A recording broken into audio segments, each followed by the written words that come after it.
Good afternoon, y'all. David Atkins, Target Individual, back with another video. Okay, I'm going to be talking about these cognitive researchers and stuff and how they're hiding in plain sight. You think you're wondering where they're at. They're in everyday society, and I'm going to go, and you probably pass one every day and not even know it. They're right in front of your faces, and I'm going to tell you about this.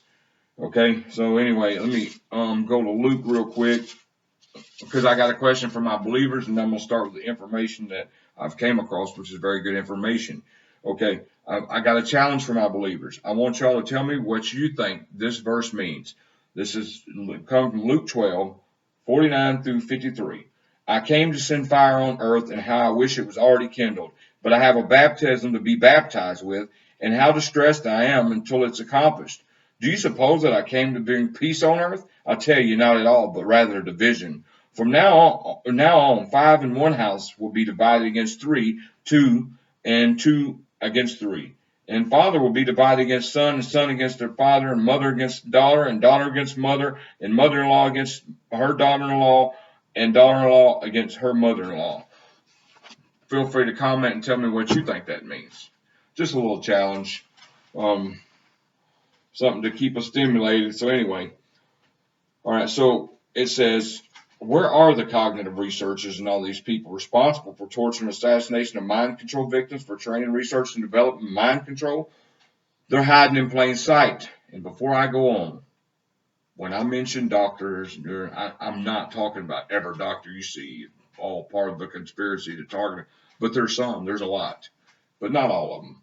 Okay, the problem is that in our imperfect world, there are always only the good people and the bad people. Some of them on both sides. God calls them hypocrites, play actors, disguising the horrific truth of who they are and what they do by hiding in plain sight.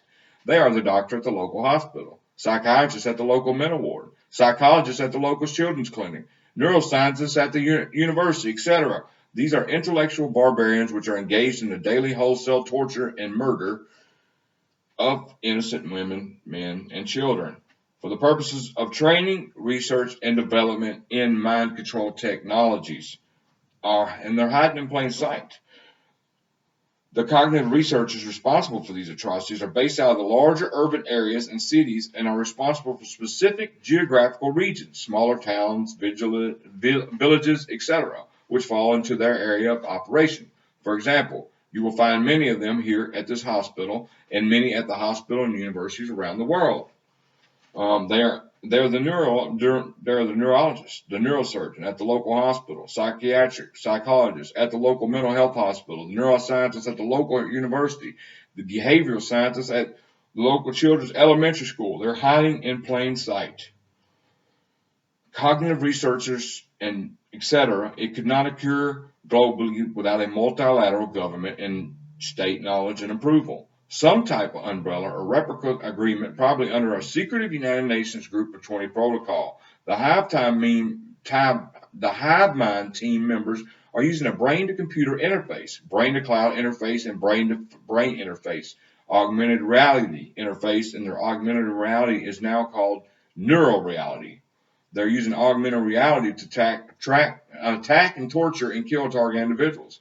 They use a bidirectional stream of electromagnetic frequency waves to manipulate the visual cortex of their mind to create a visual workspace only they can see. Inside that visual workspace in their mind, they can visualize objects, images, text, data, etc. only they can see. So in that augmented reality interface, visual workspace, which only the Hive Mind teams can see, they pull up various screens, such as the first virtual screen being the brainwaves of the mind control victim, alpha, beta, delta, theta, etc. A second parallel screen will be the brainwaves of the cognitive researcher. A third drop-down screen will be a combination of the brainwaves of the victim and the cognitive researcher combined together, known as EEG heterodyning. And I'm trying to go a little bit slow so y'all can understand. Or the mixing of brainwave signals, etc. A computer multiplexer brain-computer interface routes the signal to a tower, satellite, or mobile platform, which then relays the signal to the digital receiver, similar to how cell phone technologies are deployed. The digital receiver is tracked and pinpointed in real time, just like a cell phone, as these mind control technologies depend on time and location. However, with the mind control technologies of the CIA and Department of Defense, the digital receiver is not a phone. It's a human brain. They illumine the brain of the victim with a stream of photons and then read the return training signal, which is called injection, and read the return training signal. Injection feedback is what they're called. With most of the torture and terror and neural programming being automated by software programs of the supercomputer that's the victim's brain's remotely tied to.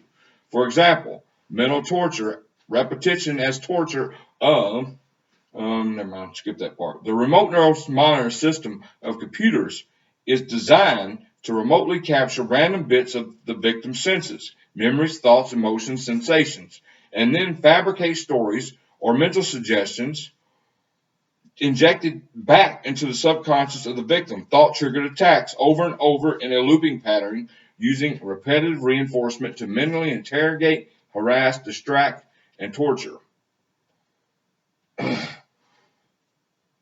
The remote neural monitoring system of supercomputers designed to capture random bits of the victim's senses, memories, thoughts, emotions, sensations, etc., and then fabricate stories or mental suggestions injected back into the subconscious of the victim. Thought-triggered attacks over and over in a looping pattern using repetitive reinforcement to mentally interrogate, harass, distract, torture the victim in submission to the remote neural monitor system influences. And the reason, some of this I've uncovered, but it's always good to go back in my videos because, I'm constantly getting new subscribers who don't know a lot of my best videos were back. If you go back, a lot of my best videos are back. That's where a lot of my information is. So it's good to repeat information in certain videos because this stuff's important. It's just very important because you got to understand they want verification, especially if you're a new target. They're going to do all kinds of street theater. They're going to do all kinds of tactics, bribing, you know what I'm saying? You name it. They're going to do them. But they're going to do them to get a reaction to log it in the supercomputer. And they know then you're hooked up to remote neural monitoring because it's called the verification process, and you have to go through that. And every time you react to a certain street theater or gang stalking, every time you react, your reaction gets logged into a remote neural network, and eventually you go through a train. That's why when you first start, you get gang stalked a lot harder than usual. And I'm not saying it stops, but a lot of targets, gang stalking does stop once they get in the verification process. Then they go to the direct energy weapons and the V2K and all that. And they don't get gang stalked anymore. However, some continue to get gang stalked, V2K, and remote neural monitoring and all that, depending on what the results they're trying to achieve. So anyway, thank you for watching. This last few days, man, I've been getting hit hard.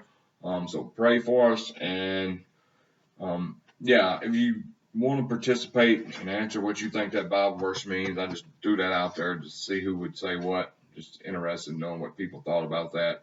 It's a very controversial verse for some people.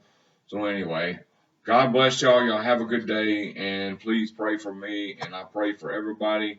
I don't pray for each and I just say, look, I pray for my subscribers who are going through this too, and I ask God to cover y'all every night. So anyway, God bless y'all. Y'all have a good day.